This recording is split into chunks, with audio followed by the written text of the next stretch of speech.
Student, welcome back to SST class. Today we read chapter 7 in history. आज हम history का 7 chapter read करेंगे। Chapter name is नए धार्मिक विचार, न्यू रिलीजियस आइडियाज़। यानी कि इसमें धर्मों के जो नए विचार थे, कुछ नए धर्म भी हुए थे। इस चैप्टर के बारे में हम रीड करेंगे, किस प्रकार और कैसे नए धर्म का उदय हुआ था। Firstly introduction. जो लोग आश्रम में रहते थे वे ऋषि मुनि कहलाते थे। इन ऋषियों ने मृत्यु के बाद के जीवन के बारे में चिंतन कर बताया कि आत्मा या ब्रह्म कभी भी नष्ट नहीं होती है, आत्मा ही बार बार जन्म लेती है। ऋषियों के विचार उपनिषदों में मिलते हैं। नेक्स्ट इज उपनिषद। वैदिक युग में आर्यों ने 4 वेदों, ब्राह्मणों, आर्यों तथा उपनिषदों की रचना की। उपनिषद सबसे महत्वपूर्ण वैदिक ग्रंथ है। छांदोग्य तथा बृहदारण्यक।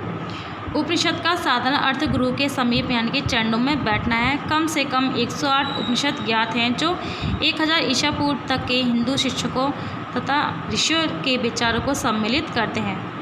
उपनिषद वैदिक साहित्य के अंग हैं। इनमें से कुछ वेदों पर आधारित ब्राह्मण ग्रंथों के अंग हैं।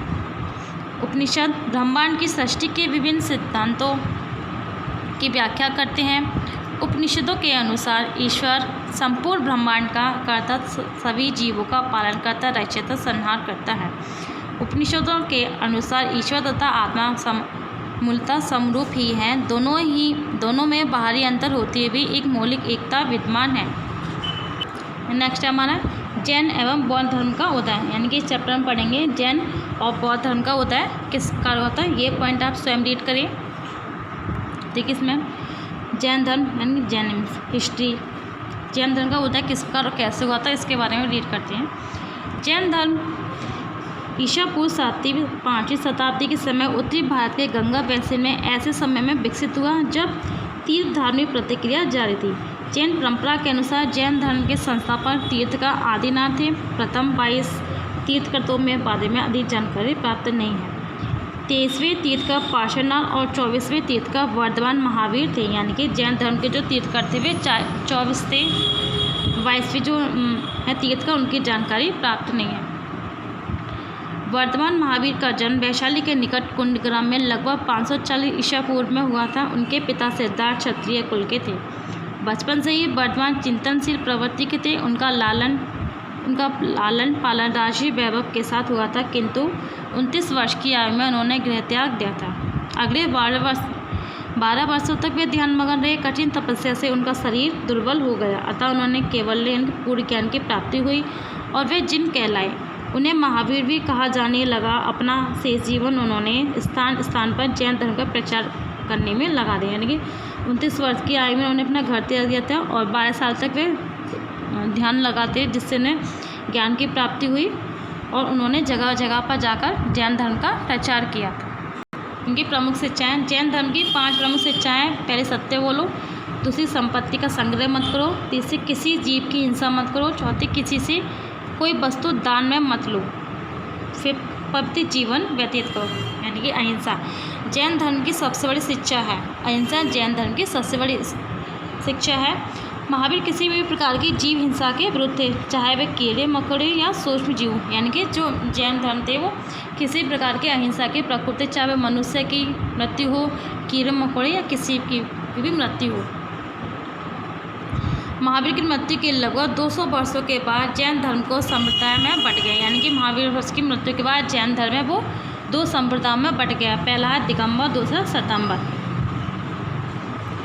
दिगंबर संप्रदाय के अनुयायी रूढ़िवादी हैं जो स्वयं को कष्ट देने में विश्वास करते तथा नग्न रहते थे। यानी कि जो दिगंबर थे वे वस्त्र नहीं पहनते थे और स्वयं को कष्ट देते। श्वेतांबर थे वे भद्रभाव के अनुयायी हैं जो श्वेत वस्त्र धारण करते थे, या श्वेतांबर सफ़ेद वस्त्र धारण करते थे।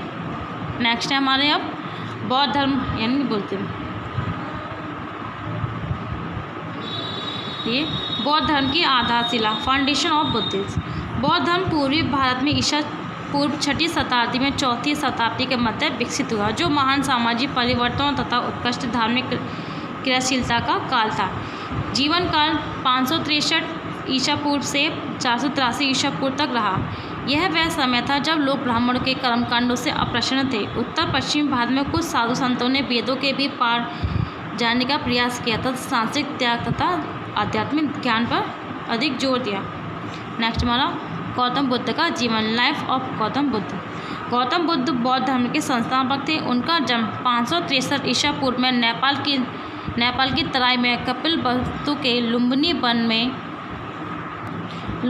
हुआ था। वह शाक्य राजा के पुत्र थे। उनकी माता का देहांत होने के समय बुद्ध मात्र 7 दिन के थे, यानी कि बुद्ध का जन्म हुआ था 7 दिन बाद उनकी माता का देहांत हो गया था। अतः उन्हें गौतमी ने पाला, इसलिए वह गौतम कहलाए, यानी कि गौतमी उनकी मौसी थी। उन्होंने गौतम बुद्ध का लालन पालन किया था, उनका नाम गौतमी था, इसलिए वह गौतम कहलाई। उन्हें वैभव तथा विलास में पाला गया। 16 वर्ष की आयु में सिद्धार्थ का विवाह यशोधरा नामक राजकुमारी से हुआ, जिनसे उन्हें राहुल नामक पुत्र हुआ। बचपन से ही सिद्धार्थ यानी बुद्ध का ये वास्तविक नाम है सिद्धार्थ चिंतनशील प्रकृति के थे। शीघ्र उन्होंने जान लिया कि यह संसार कष्टों से भरा है, अतः उन्होंने इन कष्टों के निवारण का मार्ग ढूंढने का प्रेरणा प्राप्त हुई। 30 वर्ष की आयु में सिद्धार्थ ने गृह त्याग दिया। यह घटना महापरित्याग के रूप में जानी गई, यानी कि जब 30 वर्ष की आयु में गौतम बुद्ध ने अपना घर त्याग दिया तो ये घटना हमारी महापरित्याग के नाम से जानी गई। वे मगध की राजधानी राजगृह पहुँचे। उन्होंने गया के निकट कुरुबेला के जंगलों में 6 वर्षों तक घोर तप किया। अतः वह बोध गया में बरगद के वृक्ष के नीचे समाधि लगाकर बैठ गए। 49 दिनों के बाद उन्हें बौद्ध यानी कि ज्ञान प्राप्त हुआ, तभी वह बौद्ध कहलाने लगे तथा उन्हें तथागत भी कहा जाता है। जिस स्थान पर बुद्ध को ज्ञान प्राप्त हुआ था वहाँ अब महाबोधि मंदिर स्थित है, जो बौद्ध लोगों का प्रमुख तीर्थ स्थान है। बौद्ध ने प्रथम उपदेश बनारसी के निकट सारनाथ में हिरण पार के दिया तथा 5 शिष्यों को बौद्ध में धर्म में परिवर्तित किया। ये घटना धर्म चक्र परिवर्तन कहलाती है।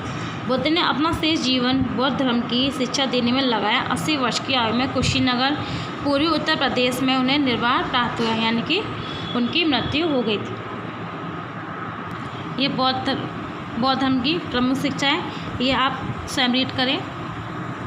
देखिए, बौद्ध धर्म का प्रसार एवं पतन, यानी कि बौद्ध धर्म का किस प्रकार से प्रसार हुआ था और किस प्रकार से इसका खत्म भी हो गया। बौद्ध धर्म सरल होने के कारण बहुत लोकप्रिय हुआ, क्योंकि इसमें व्यर्थ के अनुष्ठानों तथा खर्चीली बलि प्रथाओं की कोई आवश्यकता नहीं मानी गई। यानी कि बौद्ध धर्म में जल्दी से बहुत प्रसारित हुआ, क्योंकि इसमें ज़्यादा इस धर्म में अपने धर्म के प्रति कुछ ज़्यादा ही खर्चीली प्रथाएं और रिवाज नहीं थी, इसलिए यह धर्म जल्दी प्रचलित हुआ था।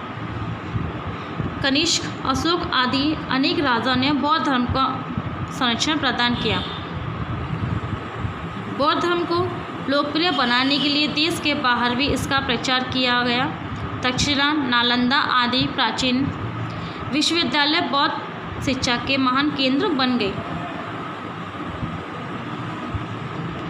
बौद्ध धर्म का पुनर्जागरण सन 1950 ईस्वी के दशक में डॉक्टर भीमराव अंबेडकर द्वारा तथाकथित दलित जातियों जो अछूत कहलाती थीं द्वारा सामूहिक रूप से बौद्ध धर्म मतांतरण के रूप में हुआ। लगभग 40 लाख लोगों ने बौद्ध धर्म को स्वीकार किया, यानी कि बौद्ध धर्म धीरे धीरे पतन होता, लेकिन 1950 में डॉक्टर भीमराव अंबेडकर के द्वारा उन्होंने कुछ लोगों को बौद्ध धर्म अपनाने के लिए उत्साहित किया। जब 40 लाख लोगों ने बौद्ध धर्म को अपना लिया। भारत के बाहर बौद्ध धर्म Myanmar, Sri Lanka, Thailand, Cambodia, Laos में प्रभावपूर्ण है, जहाँ थेरवाद बौद्ध धर्म प्रचलित है। महायान तथा वज्रयान धर्म संप्रदाय तिब्बत तथा चीन में प्रचलित है।